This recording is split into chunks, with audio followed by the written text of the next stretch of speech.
Inflation, inflation, inflation. I'm sure you must hear this word before, but I bet you haven't ever thought about how it will impact your retirement, your saving, and even your life. But unfortunately, it needs to be factored into how much money you need to live a comfortable life in your golden years. Hey, this is Thomas, your trusted advisor for retirement, wealth, and insurance in Canada. In today's video, I want to discuss what you can do to decrease the impact of inflation.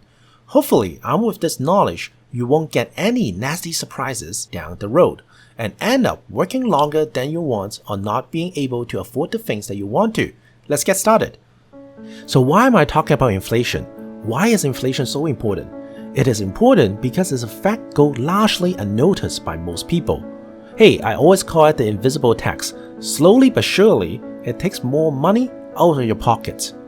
For example, if you earn 4% in a savings account over a year, but inflation also grows at 2%, you might feel 4% richer, but in fact, you have only made a gain of 2%. Therefore, we might spend more freely, thinking we have more buying powers, when really, we should instead be more conservative.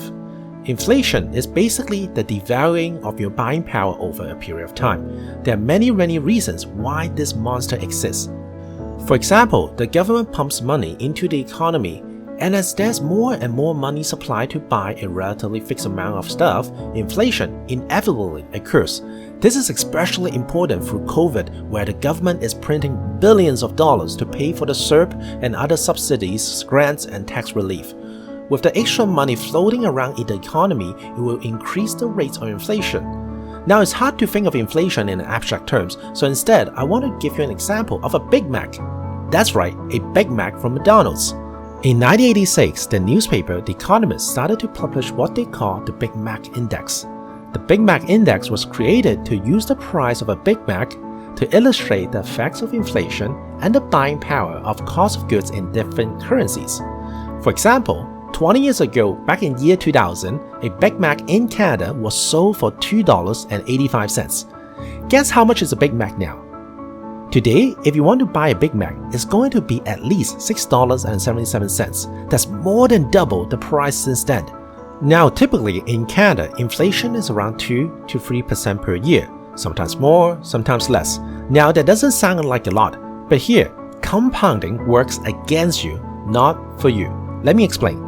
Let's say you have $1,000. You earn $1,000, you have the buying power of $1,000 that year. Now, let's say you stick it under your mattress for a year for safekeeping. You're actually losing money now because after a 2% inflation kicks in, everything will be 2% more expensive, but $1,000 that you have will be the same, so your buying power is now at $980. You might think that, oh, that's not too bad, it's only $20. You might have spent that money going out for dinner, bought yourself a magazine, splurged on a gift for yourself, or a number of other things.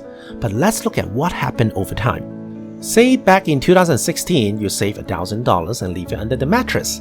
Calculating the compound inflation rated, today the money under the mattress would only have a buying power of $862. And in 20 years, that $1,000 can only buy $458 of goods. You have lost roughly half of your money in 20 years. This is especially important to your retirement saving, which I come back to it in a bit. Think back to the Big Mac again. The price of a McDonald's hamburger has more than doubled, leaving you with a more than 50% decrease in your purchasing power. And ask yourself, how much did you spend on grocery, gas, and hobbies compared to 5 years ago?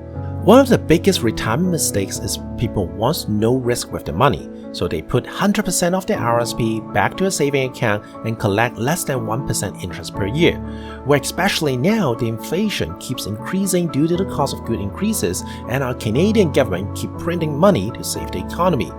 I know most people don't save for retirement by putting all the money under the mattress, but it's a good demonstration of what can happen if you don't prepare yourself for inflation. Because no matter what type of strategy you have for retirement, inflation will be slowly eating away at your saving.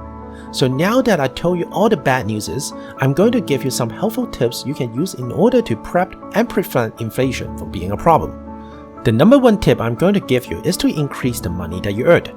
You're probably thinking, of course I would like to make more money, who wouldn't? But the thing is, almost everyone can make slightly more money, if they put their heads towards it? Can you ask your boss for a raise? Remember that if you're only getting a 2% raise each year, it's not really a raise. Your employer is just keeping your salary level with inflation. And I will say, 8 out of 10 of the companies out there only care about your skill to make them rich. They don't really care if you have enough to retire. So it's very important to increase your cash flow. Can you take night classes to improve your qualification and get a better job? Can you take on a side hustle on the weekend? To battle inflation, you don't need a huge increase in salary. Although that would be nice, even a few hundreds of dollars, if invested wisely, can do the trick. And that brings us to the second tip, and that is don't save but invest. Invest somewhere that can at least beat the inflation. For example, maybe the blue chip companies. Blue chip stocks are considered the most consistent and stable stocks and therefore fairly low risk. Examples of the blue chip stocks include the big Canadian banks, Walt Disney, Walmart, Microsoft, Amazon, you name it. And most of these companies pay dividends which can be now reinvested. Some of the best stocks to own during inflation will be in companies that can increase their price naturally. Commodity resource companies are one of the examples. Products like energy, grains, and metals, the price of these items tend to go up as opposed to, for example, the price of a car company, which is subject to manufacturer, tariff, and distributor price adjustments. And if you don't have time to study all the stocks or you like to diversify a bit, that's okay too. There are index ETF or mutual fund. But before I go any further, I have to remind you that each person is different and has unique circumstances. I would encourage you to book an appointment with a financial advisor before making any significant investments. The point is, and this is very important to retirees, and that highly don't recommend we should put all the retirement savings into a savings account. You're not going to spend all your money in the next 3 to 5 years. Might as well use that money to hedge the inflation. Remember, you will stop working in one day, but inflation and taxes won't, so make sure your money is also working hard for you.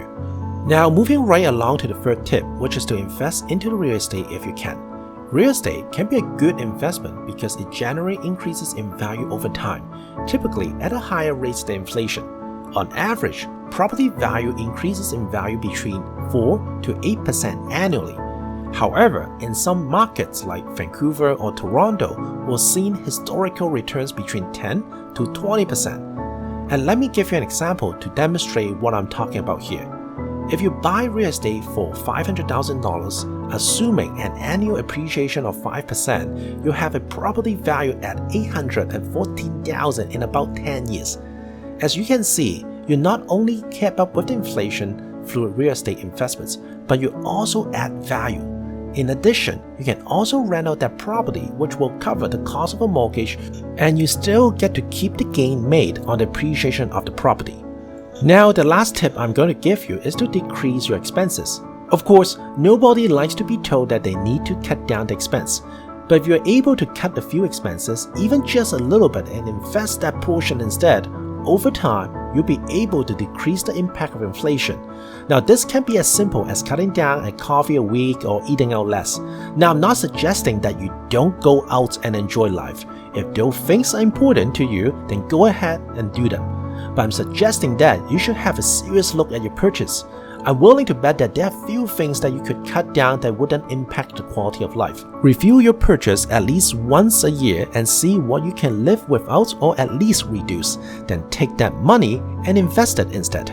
Inflation can be a retirement killer because most people don't even realize it's even a factor. The most important thing is to be aware of it and realize it exists. Thankfully, inflation doesn't need to take seniors by surprise if you take the time to develop a plan. Reducing spending, increasing the money you can, and leveraging investment can all help to soften the blow inflation might give to long-term savings. Anyway, hope you enjoyed this video.